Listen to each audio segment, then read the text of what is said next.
We are live on CBC News TikTok and YouTube. My name is Puneet Nijjar and I'm a social producer with the CBC News social team in Toronto. And we're here today for an Ask Me Anything, not me, but with this guy, Peter Armstrong. He is one of our senior business reporters and he's here to answer all of your questions about the tariffs in the ongoing U.S. trade war. Peter, if you want to give a bit more of an introduction, your expertise. Look, I'm here to try, because I'll be honest, I try to answer a lot of these questions every day, and I have as many questions as most of our listeners and viewers and readers do, because this is an immensely complicated undoing of 70 years of global trade. And as we peel back each of these individual layers, it gets incredibly hard for people to really understand, what does this mean for me as a consumer, for me as a small business owner, for me as an employee of a major multinational corporation. And those questions are real, they're a little scary, they are existential to your business, perhaps to your country. And so it's really important to, on the one hand, try to get them right. I'm really glad we're doing this and to try to get to some of these questions. But I think it's really important out of the gates to just say, look, there's a ton of stuff that we don't know, that the policy experts don't know, that the economists that are trying to crunch the numbers don't know. And so, I hope people can have a little bit of patience with us as we try to sort of navigate our way through all of those unknowns, because in a lot of ways it's the uncertainty that is weighing most heavily on, I think, people's minds and on the economy as we're trying to navigate all this. Yeah, absolutely. And like I mentioned, Peter's here to answer your questions live about the tariffs. So drop your comments on TikTok, on YouTube. You can also email us at ask@cbc.ca. We are watching all of these platforms, so do send in your questions so Peter can give you some great answers today. Hopefully. Yeah, hopefully. He will. He'll try. So we already have a few questions coming in. The first one, we've actually heard this a few times, and we got this over TikTok. But where does the tariff money go after it's been collected? Yeah, so hugely important and not wildly understood. The trick to figuring this out is remembering that a tariff is just a fancy word for a tax. And so where does the money go? It goes into the Treasury Board, they call it a general fund. There have been promises made by the federal government that the money raised through tariffs, because again, it's just a tax, and our retaliatory tariffs say when we're buying stuff, Tropicana orange juice, for example, when it comes into Canada, the importer of that, so whoever runs your local grocery store, has to pay an extra tax to the government to cover the cost of that import levy. That's going to go into a general fund, but what they're going to try to do is raise enough money and then use that money to help the impacted industries that are being hit by this. And we had some announcements on that today. Some of it was about sort of waiving some of those tariffs on specific goods and specific sectors as long as they meet specific requirements. But others, I wrote it down here, it's a large enterprise tariff loan facility. And all that means is they're going to provide loans for people that are struggling to just kind of get through this moment. I haven't actually looked at the exact details of, is that a interest-free loan, how long do you have to pay it back? But they're just trying to use whatever money they do raise as something of a cushion for Canadian businesses and Canadian industries that are going to have to deal with, again, not just the tariff and the barrier of getting into the United States, but all of the vast uncertainty that comes with that prevents them from figuring out how to do business in the immediate path, in the immediate future, and how do they make decisions about hiring and about building and about expanding, about investment. A lot of that, of course, is going to slow, and if you can inject a bit of liquidity and a bit of capital into those situations, you can give those companies and those industries a little bit more cushion so they have some of that uncertainty taken away. There's a couple of factors behind that. Like all of this, it's like every time you peel back a layer, you'll be like, oh, well, that makes sense. And you look at the next and you're like, okay, well, what on earth is this? And you got to deal with that. But there's a lot of moving parts to it. You look in the United States, for example, they think, depends on who you ask, this is part of the problem, but they think they can raise as much as $1 trillion a year in tariff income. And the president has mused several times about using tariff income to replace income tax. Right. So instead of taxing people, taxing importers. There's a ton of problems with that, but the United States did do that. He always talks about McKinley and his time as president in like the 1890s. There were no income taxes back then. The only tax revenue that was coming into the federal government of the United States was through tariffs, and it got to this point where they were raising so much money that they had too much money. They had these massive surpluses, and they weren't entirely sure what to do with it, and they had to make a decision about should we cut the tariffs so we get rid of the money, but then that'll lead to a surge in imports and that'll punish the American enterprises that were coming up at the time, or do we raise tariffs that will make it so the imports slow down so much so that you're getting less revenue because they're shipping less stuff in. The thing to remember, tariffs are just a fancy word for a tax, and they're going to treat it as such. It's money that goes into federal government coffers. They'll figure out what to do with it. They might say one thing and do another, as they often do with taxes. But yeah, that's the gist of it. Right. A lot of pieces behind that. A lot of pieces. So one of our next questions, it's related to the auto tariffs and the news today. So we saw a report from a Japanese media outlet that Honda is apparently going to shift some of its production from Canada to the US. And we know that Ontario Premier Doug Ford and Industry Minister Anita Anand, they mentioned that that's false. That's not actually happening. They're not going to move their operations. So one question we got earlier today about all of this is, if Honda were to move, how could the government motivate other automakers to start or continue to build cars in Canada? Okay, so there's a couple of layers to that question. And the first is, let's just sort out, because we have heard from Honda since this morning. There's this report in Japanese media that Honda was looking at shutting down some of its operations in Canada and Mexico, moving those to the United States. Honda's now come out with a statement saying they don't know who the source of that is. It's not them. They have contingency plans for a whole array of different scenarios that might unfold. But here's the key for anybody who's involved: is the Alliston plant, Alliston, Ontario plant, the Honda plant there. They say that plant will operate at full capacity for the foreseeable future, and no changes are being considered at this time.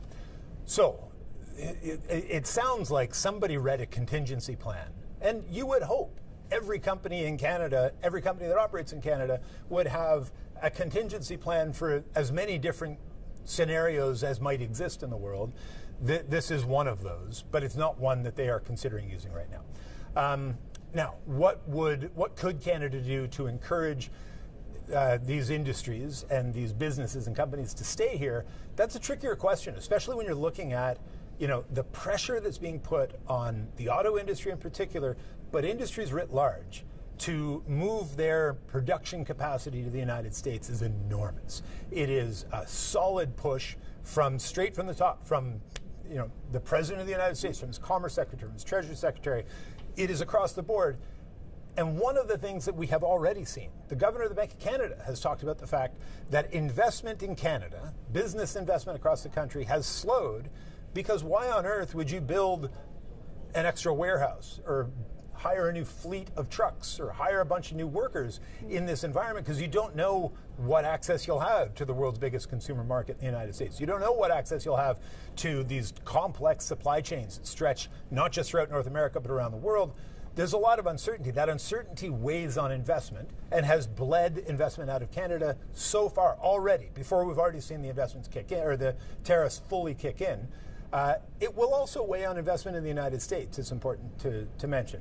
But then you got to get into, within that environment, what can a government do to try to induce or encourage companies to keep their production here? Well, there's tax breaks, and there's trying to find ways of doing things more fluidly. But I'll tell you, the thing I keep hearing from business associations, from CEOs, from business leaders, is sort out the rules of trade. Let's get, like, the USMCA or CUSMA or the renegotiated NAFTA, whatever you want to call it, is up for renegotiation in a year's time. There are valid arguments why we shouldn't move that statutory renegotiation up. There are many valid arguments as to why we should if that's where we're headed, let's get that going. Let's make those rules clear, and let's try to get those rules set in a way that are a little bit less vulnerable to the whims of a president that might roll in and say, I disagree with everything I negotiated last time. I want all new concessions this time. Right. Excuse me. So I guess we're talking about U.S., right? And it's going to change their investments also. And cars, autos are a topic right now. Yeah. So our next question is from Rosemary on YouTube. And she's asking, how long do you think it'll take Canada to set up trade with Europe, especially with cars? And because if we don't sell to the United States, they can't tariff us. Right. So the North American auto industry, of all the things that we can diversify in Canada, we can sell our LNG to Asia. We already sell a ton of our canola to China. We sell tons of products to Europe and around the world. Of all the things that we can diversify, Auto is probably the hardest, and it's for two reasons. One, we've built this ring around North America, around Mexico, Canada, and the United States, where we have set up these incredibly complex supply chains. You take iron ore out of the ground in Sault Ste. Marie, and you ship it down to Hamilton to get turned into steel, and that goes down to Mexico to get turned into a part that then moves up to somewhere in Texas to get put into a bigger part component of a car that gets moved to Windsor to get put into the engine of a car. The engine gets shipped down to North Carolina to get put into the final assembly of a car. That's what we talk about when we say, the average car crosses the border 7 or 8 times over the course of its production. And all of that has been tariff-free. All of that has been able to move seamlessly, and so much so seamless that these companies have invented a new kind of delivery called just-in-time delivery, where instead of buying all that steel and storing it in the back, and then you go out and you get what you need and you make your part, and then you store the parts out front, all of this happens simultaneously. That the steel arrives just in the amount that you need for that day or even for that shift. They use that, they turn it into the parts move. The plant that then takes in that part to put into the broader engine, they're only taking in as many parts as they need that day. They don't have to pay for any storage because that flow of goods is so seamless and without transition. That has been enormously profitable for those companies. That has meant the cost of doing business in North America, and thus the cost for you and me to buy a car, has been brought down. So moving out of that gets hard. Also, shipping across oceans is expensive. And then you get into the bigger, broader question of Canada makes like 2 million cars a year. We buy about 2 million cars a year, but we send some to the States. We buy some from everything moves around there. We generally make bigger, heavier trucks, SUVs, pickup trucks, minivans, that people in Europe and in Asia simply don't want. They want smaller cars. They want more fuel-efficient cars. They don't want big gas-guzzling pickup trucks like you see on the highways around whatever town or city you live in. And so it's less of all of the industries that we can diversify, and there's plenty. There are plenty, and there's lots of opportunity out there. The auto industry, my phone's probably going to light up with all the auto guys saying, you're crazy. We can diversify all we want. But the fact is, we make the kinds of cars that people drive in North America. We don't necessarily make the kinds of vehicles that people drive elsewhere. Right. So a lot of costs behind that. You mentioned your iPhone, which is funny. So that's linked to our next question about phones and tech in that sense. So Raj Krishnan emailed us to ask, this was a couple days before, do you know if we are affected by the USA-China 125% tariffs? Oh, this is a For good question. example, and he kind of mentions an example that he could relate to. So if I go buy an iPhone in Canada, is my iPhone affected by those tariffs, or does Canada import directly from China? So, you know what? I asked this question yesterday of my colleague Anis Hadari, who taught me something at our morning meeting yesterday, that the way it works is like some iPhones will be shipped to Canada. Most iPhones will be shipped from China to the United States and then brought up here. And so I said, well, what happens to that tariff? And Anis told me, because Anis is smart about these things, that the way it happens is, let's say Best Buy buys a pallet of iPhones, they ship them up, they pay the tariff as the importing customer. They've imported these iPhones, they pay the tariff. Then they move them up to Canada. When they cross the border into Canada, they can submit for a refund on that tariff because it's not a good that's being sold in the United States. So technically, no. But there's a lot of sort of wiggle room in that and a lot of unknowns. We saw today that Foxconn, the big company that does the production for Apple in China, sent, I can't remember how many billion, but billions of dollars worth of iPhones to India this past week to try to get ahead of the tariffs that were being imposed, or 2 weeks ago, last week, before the U.S. tariffs were imposed. There's been a lot of that. There's been a lot of what they call front running, where a tariff is going to be introduced on Friday. So Monday, Tuesday, Wednesday, Thursday, you just see this vast uptick in the amount of exports or imports, depending on which side of it you're on, as people are trying to get as much product in ahead of the deadline.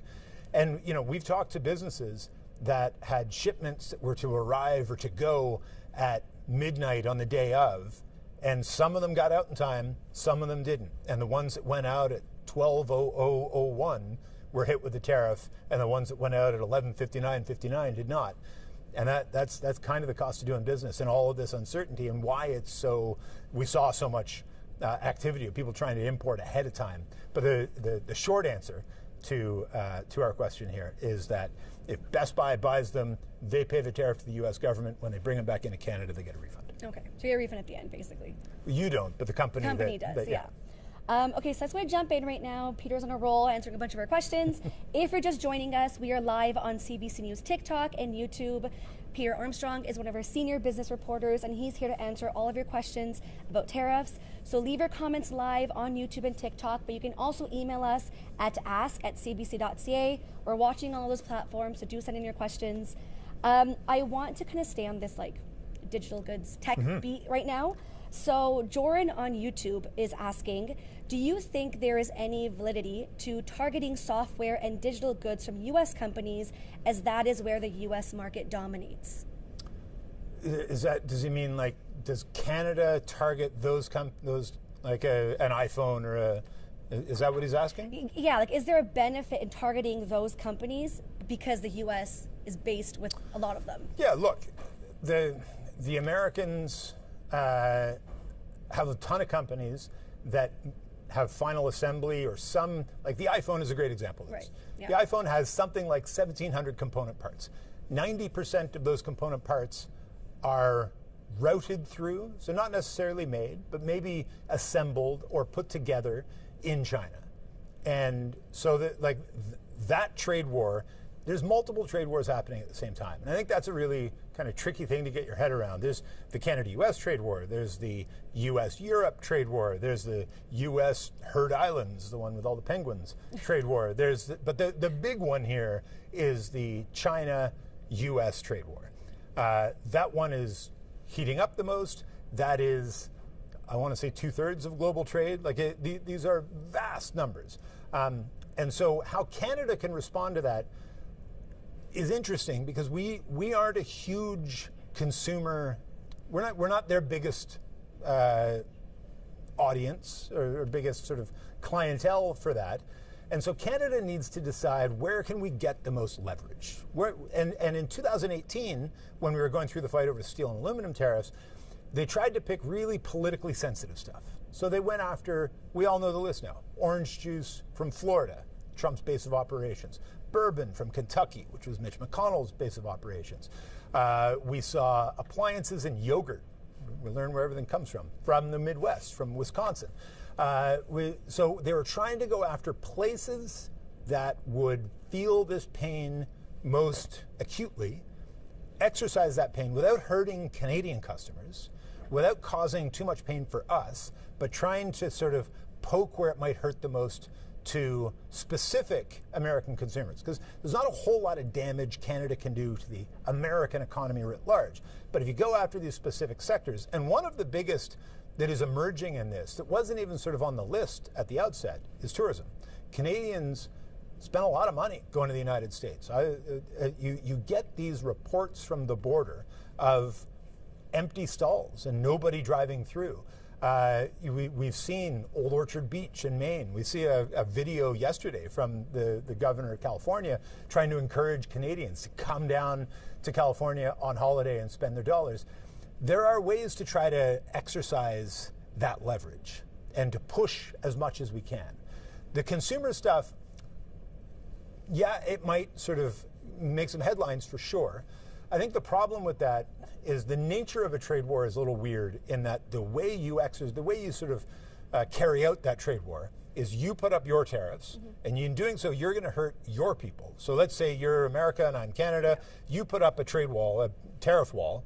Americans pay that. And so they get hurt by your trade war. And then we respond by putting up retaliatory tariffs, and my retaliatory tariffs hurt Canadian people.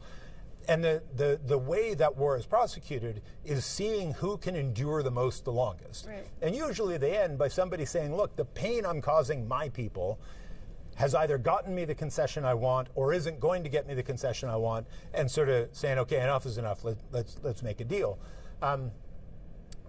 Is making Canadians pay more for an iPhone or a TV or a flash drive or a computer? I don't know that that's the most the most amount of leverage we're going to be able to get. I think the way they've gone about it with more politically sensitive and areas in which there are alternatives, right? So I was talking earlier about orange juice. Tropicana orange juice is the one everybody knows on the shelves. It's American oranges that are made in America and shipped up here. There are tons of companies that use Brazil oranges and produce that here. And we've seen those sales go through the roof. And we've seen those companies putting big Canadian flags on them saying a non-American product here, manufactured in Canada. So wherever you can find a substitute and say we can still get our orange juice or whatever it may be and not buy the American product, that's where you can sort of exercise the most leverage. Doing that in the consumer electronics area, because it's so concentrated in the United States, can get a little tricky. That was longer than I intended. I kind of went on. No, there. it was. I apologize. It was great because you added more context. And actually someone replied back and they're kind of clarifying a bit more about the question. So what they maybe want to know a bit more of a specific answer to this. So on TikTok, they commented, I think the question was about software, not hardware. That's where a ton of the U.S. exports value comes from. So thank you for letting us know about that additional context. Peter also mentioned like some basic terms of retaliatory tariffs and just a lot of things about the context behind how tariffs work.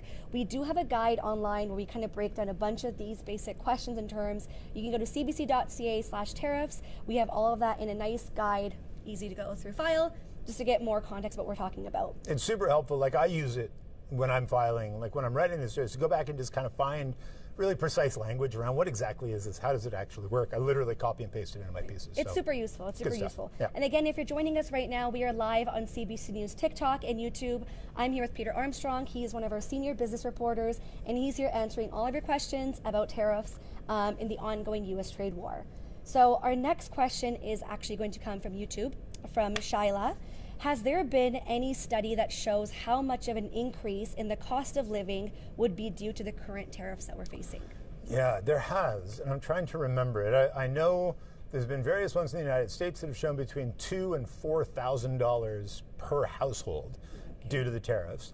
I can't remember what the specific figure is for Canada, because remember, as I was saying, the cost of increase to us in Canada are only by the retaliatory tariffs the Canadian government puts in place. They are much more limited than the global tariffs the United States has put in place. The damage to the Canadian economy and to Canadian households is a little harder to measure in those specific terms, if only because what will happen here in Canada isn't we'll pay more for stuff, though that will happen too. The bigger issue is that there will be a drawing down of demand for the stuff we make here. And so as Canadian products are tariffed, the first thing you're doing at home when you go grocery shopping or shopping for whatever it may be is look at the label and see, well, is this Canadian or American?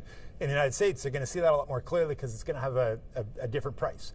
And if they can find an alternative to whatever it is that they're buying, be it a Canadian shipment of steel or a Canadian shipment of art or a car, if you can find that alternative and not buy the tariffed good, that's what they're trying to do, right? That's the whole idea behind what Donald Trump says he's trying to do, is that if this is an entirely made in America product, then you don't have to pay any tariffs, and they would rather have them buying the made in America product.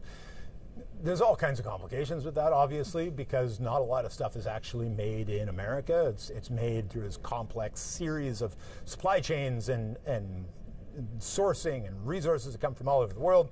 But at its simplest terms, that's how that's going to work. And if that leads to a drawing down of demand of Canadian stuff, then you're going to see all of it starts with, well, we're not going to spend that extra money we're going to spend this year. Bonuses aren't going to go out this year.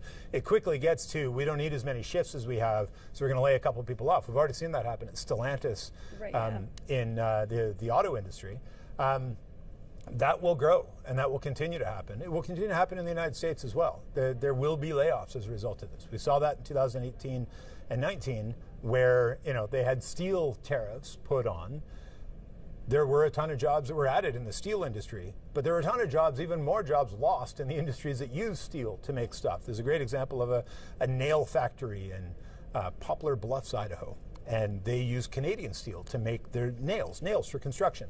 And they front-loaded, they bought as many shipments of steel as they could before the tariffs kicked in. Then they used up all of that surplus. Then they sort of bought less and made less. And then eventually there's a breaking point where they said they had to lay people off. And the CEO of that company met with Donald Trump and said, look, I got to lay off American workers because of your tariffs that sure, they're helping the steel industry, but they're killing guys like me. Lo and behold, it was like a week later that the exemption that was in place until just a few weeks ago was provided to Canadian Steel. So it's harder to measure the impact this is having specifically on a Canadian household in dollar terms because it's way more insidious, probably isn't the right word, but it's more nuanced, and it seeps into the economy in a broader way through the drawdown in demand rather than just simply a higher cost for the stuff you buy. And the next question relates great into this. So Angie on TikTok is asking, how can we ensure that the retailer is being transparent with us as consumers if they had to pay tariffs? Listen, you're on to something, I know a lot of people are Angie. wondering. And we saw this happen during COVID. So why did prices go up during COVID? Well, a lot of reasons. And a lot of people say it was because central banks were printing money. That was part of it. But it was also because supply chains. Remember how snarled up those supply chains came during COVID when you had shipping containers, too many empty ones in one port and too many full ones they didn't have enough ships to get onto in the wrong ports. It was a disaster. And it took months to just get the immediate problem sorted out. But I talk to people in the shipping industry all the time who tell me that there are still lingering impacts of some of those blockages in supply chains. And all of a sudden it's harder to get stuff, and so prices started to go up. And how do you sort of splice out a company that says, well, prices for our inputs are going up, and so we've got to pass that cost on to the consumer, but they didn't go up for this shipment of pens, but I'm going to sneak that price increase in there anyway.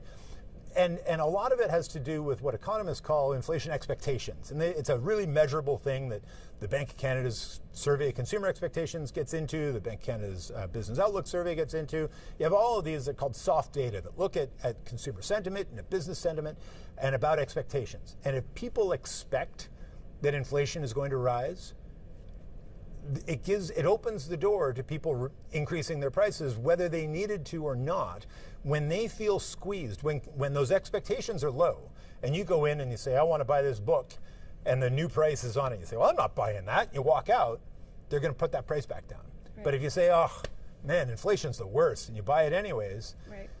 That's where those expectations can feed into how inflation actually works. And it's why inflation expectations that have been rising sharply just in these last few months are such a concern for central banks like the Fed in the United States and the Bank of Canada here, because if they see those expectations rising, they know prices are actually going to rise too. And with that, inflation can get really hard to sort of tamp back down and get back under control. So it's a super tricky thing to figure out how much of this is a business saying, look, I had to pay 25% more for this product, so I'm passing some or all of that cost onto the consumer, and how much of it is somebody saying, well, we didn't have to pay extra for this, but everybody's spending more, so let's jack up the price of everything at once.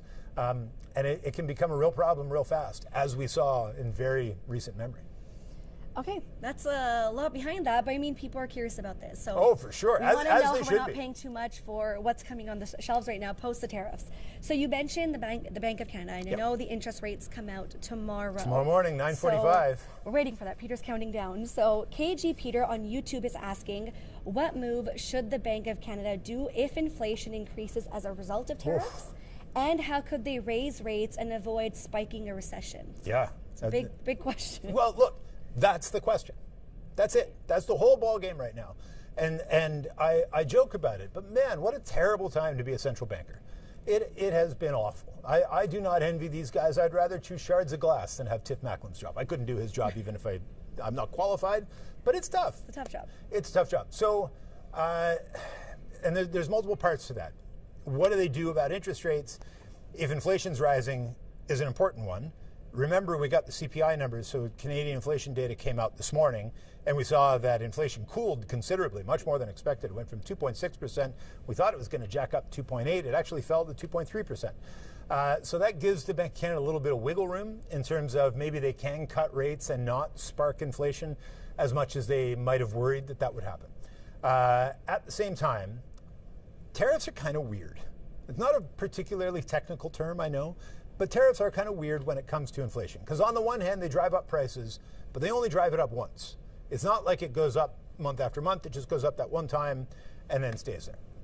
So they're inflationary on the short term, and then they hold fast, but they're deflationary on the medium and long term in that, as I say, they draw down demand, and as demand falls, prices fall. So they have this push-pull mechanism within tariffs that make it really hard for a central bank, to try to figure out how to react to them. When those numbers, the inflation numbers this morning came out, before they came out, I think there was like a 60 or a 65% chance, the way swap markets price in the likelihood of a Bank of Canada interest rate cut. It was like 60 to 65% chance they were going to hold pat, stand pat. They're just not going to move at all, leave rates where they are. Those rates came out 2.3%, cooler than expected. All of a sudden, the likelihood, the chances of a Bank of Canada cut went up considerably. All of a sudden, it was a 50-50. I haven't checked in the last few hours, but it's those chances are rising considerably. Right. Again, so if anyone's just joining us in right now, we've been here for about 35 minutes. Feels like it was 10. Look at us go, yeah. It's going a lot quicker. Because I keep talking too much. I'm sorry. I get carried away. He's a pro, guys. He has lots to share. So we are live on CBC News TikTok and YouTube. Again, Peter Armstrong, our senior business reporter. He's answering all of your questions about tariffs and the ongoing U.S. trade war. Let's pivot a bit to retirement accounts. Ooh. So Robbie on YouTube is asking, how long will it take for my retirement accounts to bounce back to pre-tariff levels? Okay, so first of all, I don't give financial advice. I can't give financial advice. But Robbie, I'm telling you, the last person you want to get financial advice is this guy. Don't listen to anything I say. Go talk to a professional. Go get some advice from an advisor. Remember, there's a difference between an advisor is a paid salesperson, an advisor has a financial responsibility to give you good advice. There's a difference. Look, there's an important difference. Look into that. Get your financial advice from pros. Don't get it from the internet. Don't get it from some idiot like me on the CBC, because it's really important. And these are incredibly complex times. And what happens to markets is so nuanced and so layered and will move so fast. And people made and lost trillions of dollars in these last however many weeks we've been going through from Tuesday, whatever they called Liberation Day. So from that day until, I've got the numbers in front of me, yesterday at the close, I don't know where we'll be, we're still an hour from the close today, the TSX was down 3.5%, the Dow Jones Industrial Average was down 4.7%, the S&P was down 8%, the NASDAQ was down 12%. Where things go from here, I don't know. And I have a deep professional distrust for the people that sit across from the table at me and wave their finger and say they do know for certain what's going to happen next. All I can say on that is get advice from somebody who has a fiduciary responsibility to give you good advice and not just sell you a product, and be patient and good luck. And people are concerned about how much they're going to save money and where's their money going and how do they save their money. And again, with the tariffs, everything's very unpredictable. So Carrie sent us an email asking, what should we expect to see at the grocery store post all this tariffs with prices? Yeah, so I mean, really interestingly, in the CPI data, so in the inflation numbers that came out this morning, we saw overall inflation cooled to 2.3%. As I say, a little bit unexpectedly. We didn't expect to see that happen. One area where we saw an uptick were in food prices. Now, you'll remember back when we were reporting on food prices through the worst of the inflation crisis, food prices were growing by like 12%, then 11%. It was a disaster. It was really, really hard on people. And the most insidious part of inflation is that all inflation measures is that rate of change. So when I say prices went up by 2.3%, all that means is year over year, prices are rising at a rate of 2.3%, on top of where they already were. And when we say inflation is cooling, that doesn't mean prices are dropping. It means that rate of increase is only down to 2.3% from where it was at an already unmanageable level. Prices aren't going to fall. Well, and if prices do fall, you're into deflation, which is a totally different kettle of fish. And if you think inflation is bad, wait till we get into deflation. But prices will continue to rise from this now normal level where A lot of people haven't had their wages catch up to that yet. They have an aggregate, but it hasn't worked out across the board. People are still really struggling with the cost of living in Canada. And when we say, like, our hope from a policy perspective on inflation is that it will continue to rise. Prices shot up like this during COVID, and now they're going to hopefully continue to rise from there, just at a more manageable level around 2%. That's why we have that target. What that means, though, is everything is going to continue to get more expensive. You hope that the economy grows and wages grow, and you will be making more than that rate of inflation so you can keep up with the cost of living and perhaps one day even prosper and do better than the cost of living. The problem is if we're heading into a recession, which a lot of people have been forecasting, we're already pretty close to a recession. It wouldn't take much to nudge us into one. A global trade war is more than enough to nudge us into that. Then you're looking at a period where wages perhaps aren't keeping up with inflation, and that cost of living crisis, it's already bad, gets even worse. So none of this is good news. None of this comes as a surprise to anybody who's watching their bills and those in our families that do the actual grocery shopping and a lot of the spending. No, prices are through the roof. It's really, really hard out there. And that's not, that's real. And that people are feeling that right across the country. And all I can say is, when we say inflation is cooling, all that means is that prices are still going up. They're just going up at a slightly more manageable level. And we get a ton of emails from everyone talking about how everything's expensive and groceries and your day-to-day and your daily life. More expensive every day. It's hard to keep up with. Uh-huh. And so, okay, our next question is on TikTok. BMW's dad on TikTok is asking, would it be, I think I said that, yeah, BMW's dad on TikTok, would it be wise for Canada to sell off some of the American debt that it owns? So that's an interesting question. And when we think of, there's trillions of dollars in U.S. assets that are owned around the world, what we're talking about here are largely U.S. treasuries. And the reason this matters is because in a crisis, even in a crisis of the U.S. government's own making, where the creditworthiness of the United States government is thrown into question, the place people go to buy a safe asset is generally the U.S. 10-year Treasury bill. It's like the safest port in any storm, and anytime there's any sign of trouble in the world, people flood to that. Bonds are a little weird in that when prices go up, yields go down. When prices go down, yields go up. They're inverse correlated. What's been happening over these past month, maybe 6 weeks, is that we haven't seen that happen. So we're in a crisis, to be sure, and yet people aren't flooding in to buy that traditional safe haven. And it's prompted all kinds of questions. Is China or Japan or some other foreign actor selling off? Or are people simply not buying that safe haven port in a storm in the way that they used to? And it's going to take us a little while to figure that out. We can look at some of the foreign flows, and Canada owns quite a bit. And under Mark Carney, one of the first things he did was increase the amount of treasuries and the way we buy treasuries, buying them in US dollars. Can we dump treasuries? Sure. You'd lose money. Right. And it's probably not a great self-serving move, but it's one point of leverage that different countries, different companies, different asset holders, hedge managers, pension funds have. But we don't seem to see it happening at a countrywide big movement. So that prompts all these questions about, well, what is happening? And the answer is, we don't know. And it'll be really interesting to see when the tide sort of comes out, what was left behind.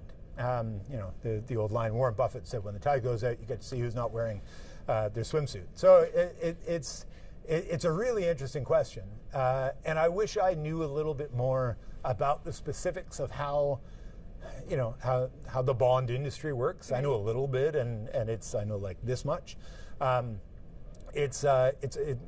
The great story about the bond market, if I have time to tell a quick story, is when Bill Clinton was elected, he had all these great plans. He had his whole economic plan, and they sat down just after inauguration. This is in Bob Woodward's book.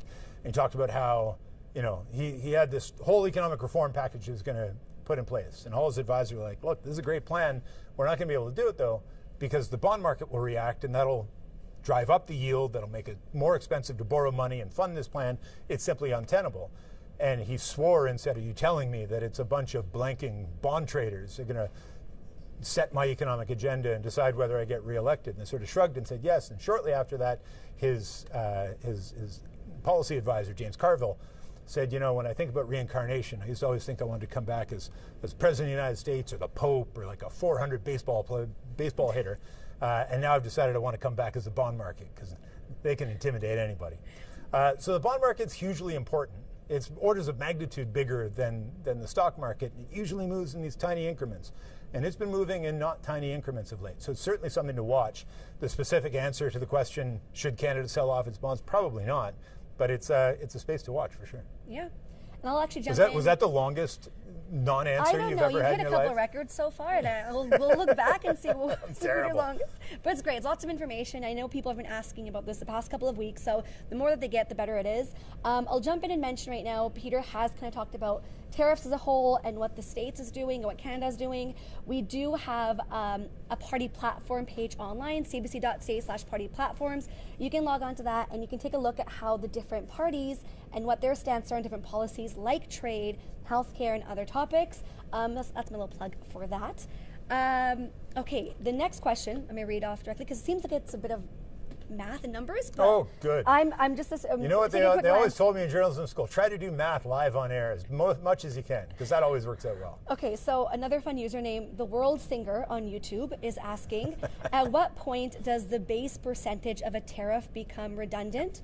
I can't imagine there's much of a difference between a 125% tariff and a 200% tariff. Yep. Don't both make the product not competitive? It's not even that it makes it competitive. At a certain point, it's just a wall that you can't get over. And the United States and China are basically at that level. The Chinese responded to, I think it's 154% from the Americans on Chinese goods. They responded with 124%. And somebody asked, why not go higher than that? They said, because there's no point. It doesn't matter. They're entirely right. At that level, it just doesn't make sense to buy that good anymore. The problem is there's a bunch of stuff that the Americans source from China that they can't get anywhere else. Like it's a high, I want to say 80 or 90%, the critical minerals that are sourced and then produced out of China. You've got a lot of these really important industries that the United States relies on. And there's no immediate alternative to them. It's not like you can just sort of ramp up your production in Burundi and say, okay, we're going to get all the critical minerals from there. It takes longer than that. It takes billions of dollars. It takes years to build mines and factories and things. So at a certain level, they'll have to pay. And then you get into a question of, Donald Trump always says, the foreign country will pay for these tariffs. And he's wrong. The importer pays it. But the way it actually happens is, let's say you've got a mine in wherever, in your house, and I want to buy those products and bring them to my house.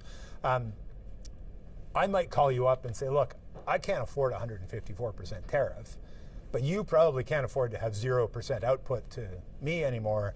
Can we meet somewhere in the middle? I'll eat some of the cost, you eat some of the cost, and we can try to then just, pass on as much as we can. And that's what's happening now. But some stuff, it'll be absolutely, nope, not buying it. It's too much. Yeah. And looking at the same topic of retaliatory tariffs and retaliation, another user on YouTube is asking, with tariffs being as random and wild as they are from Trump, what's your opinion on just going full retaliation with tariffs on key things they need, like potash, oil, minerals? Yep. So that's mostly a political question. And not to be wildly pedantic about it, but look, I think if you actually try to come up with an economic answer to that, the right answer is do nothing.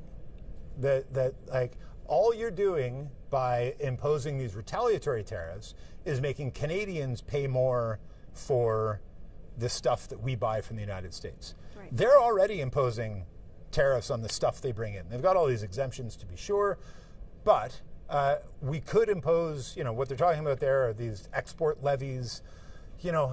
At the end of the day, you want to try to prosecute a trade war in a way that punishes your enemy as much, or your adversary as much as possible, and your own people as little as possible. And so from an economics perspective, there's a really good argument to say, let the Americans impose tariffs on Canadian goods, make American importers pay more for those, make American consumers pay more for those goods, and hopefully there won't be as big a drawdown in demand as there might be. And if Canadians want to buy goods, let them from the United States, why make them pay more for it? As we have seen across Canada, Canadians are going out of their way to avoid buying American goods. Now, it's easy when it's strawberries on the shelf and you can see a little made in America or whatever, California strawberries.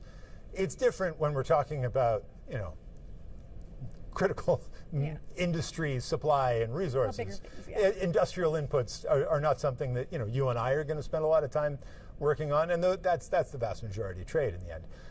So it's complicated, but I think the political issue is how do you respond in a way that makes Canadians feel like they're doing something and fighting back. But from an economics perspective, this is a really good argument to say, you impose tariffs, go ahead, punish your own people. We're not going to punish Canadians to fight your trade war. Yeah. I'm going to bring it back to bonds a bit. I know we spoke a bit about this. I think you kind of touched upon this briefly. So Khalil on TikTok is asking, why is it that when interest rates go up, bond prices go down? Oh, okay.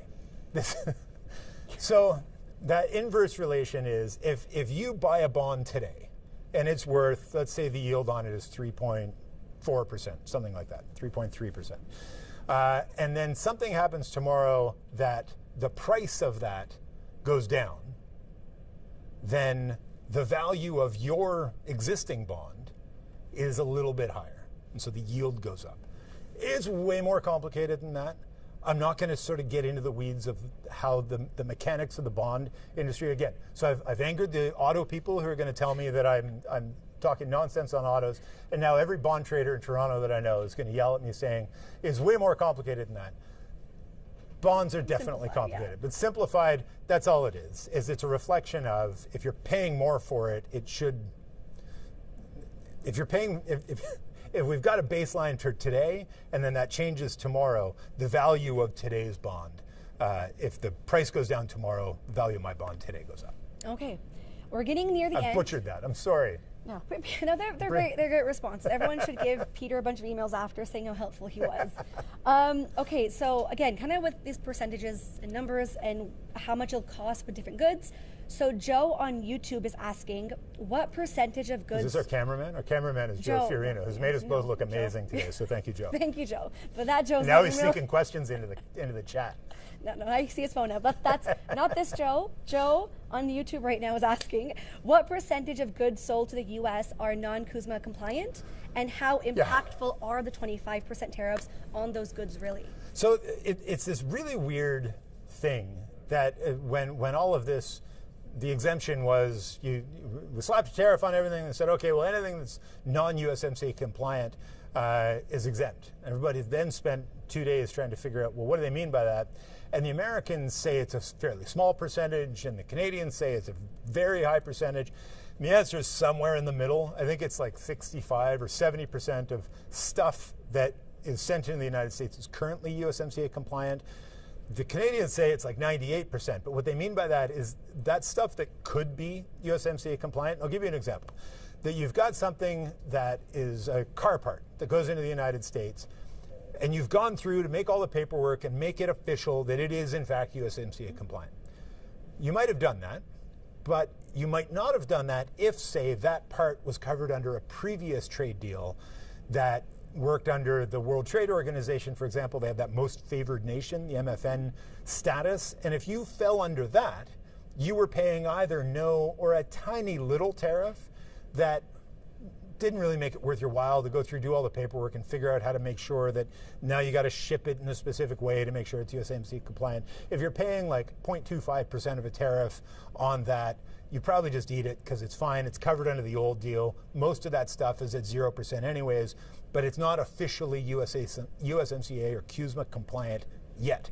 The Canadians say just about everything we sell to the United States, if you go through the process and get it papered, it is USMCA compliant. Some of it is, some of it hasn't been, some of it will be. It is a bit of a red herring because, as I say, almost everything that we do ship into the United States is USMCA compliant eligible, I think is the word to use. Okay. We're getting to our last two questions. So I know Peter's bummed out. It's almost done. Andrew on YouTube is asking, should the government have some mechanism where people investing in Canadian stocks get some tax credits? And will that help Canadian brands deal with the tariff situation? So it's an interesting question. It's a proposal, I think, from the Conservative government have come up with this idea that if you invest in Canadian companies, you would not have to pay capital gains on that, I believe. There are pros and cons to it, like anything else. I think there were. I'm trying to remember. There were sort of some concerns raised about this would largely benefit larger hedge funds. That how much would this help individual investors? How much would this help Canadian companies? It is something certainly worth exploring. I'm not in a exact position to weigh in on the specific policy proposal, but it's certainly something that Pierre Poilievre and the Conservatives have raised, and it's something that we should probably definitely take a look at. Yeah, and like I mentioned, you can see all of our policies that we've kind of kept track of all the major parties, CBC.ca/party platforms. We have it all organized there. And our last question, so this is from another user on YouTube, and they're asking, what industries and work sectors do you expect to see growth in as a result of these tariffs? That's so growth as a result of these tariffs instead of like a shrinkage. Yeah. Well, so anything that isn't hit by these tariffs, anything that's within Canada, I think we've already seen people trying to buy Canadian products. We're trying, at long last, to knock down some of these interprovincial trade barriers. It was always easier for people in BC to do business with people in Oregon and Washington State than it would be with Nova Scotia, because that's a long distance to go and they're just right there. But if we have these barriers in place, let's get moving and let's try to knock down some of these barriers. Trevor Toome from the University of Calgary had a great report that looked at what impact this would have if they knock down every non-tariff barrier or non-geographic trade barrier. So like the big barriers in Canada, Right. in fact, there's big distances. If you take that out and you look at what barriers are in place that prevent me from doing business with Manitoba or Quebec industries from doing business with, New Brunswick, whatever it may be, it could see like a huge surge in GDP. I want to say like 10% growth in GDP, which would more than offset the damage done to the Canadian economy done by the tariffs from the United States. Can we get rid of all of them? Probably not. Can we get rid of some of them? Absolutely. Can we get rid of a lot of them? Quite probably. And I think there's great hope for that. And what specific sectors I think the most common job among Canadian men, this is my favorite weird stat that I know, the most common job among Canadian men is truck driving. Okay. And it's because we ship a lot of stuff. We buy a lot of stuff, we ship it across the country. And right now, there's all these weird rules about,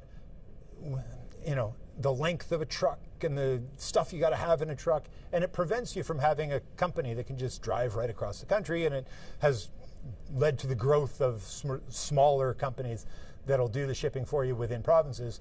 I think trucking is probably an industry that can see a surge. I think there's a ton of industries that within Canada can grow by selling more stuff to each other rather than to the United States or to other markets around the world. And I'll add that my dad used to drive a truck, so I will. See, there you go. Most common job among Canadian men. It's done really well. Yeah, and he did a great job with that. So that was our last question. We are wrapping up our live Q&A. I have my team, and they're messaging me saying that the audience has really enjoyed your responses. So they weren't too long. They were great. I think they were a little long. I'll do better next time. They're exactly what they I needed. tend to ramble, and you let me. So it's part of this is your fault. You indulged my rambling. It's totally fine. So thank you for joining us. If we did not get to all of your questions, please continue to email us at ask@cbc.ca. You can also leave comments on our TikTok page, on our videos. We do watch everything. And yeah, if you have any more questions, also just not about the tariffs, but the federal election, the parties, the platforms, do reach out to us. And thanks for joining us. Bye.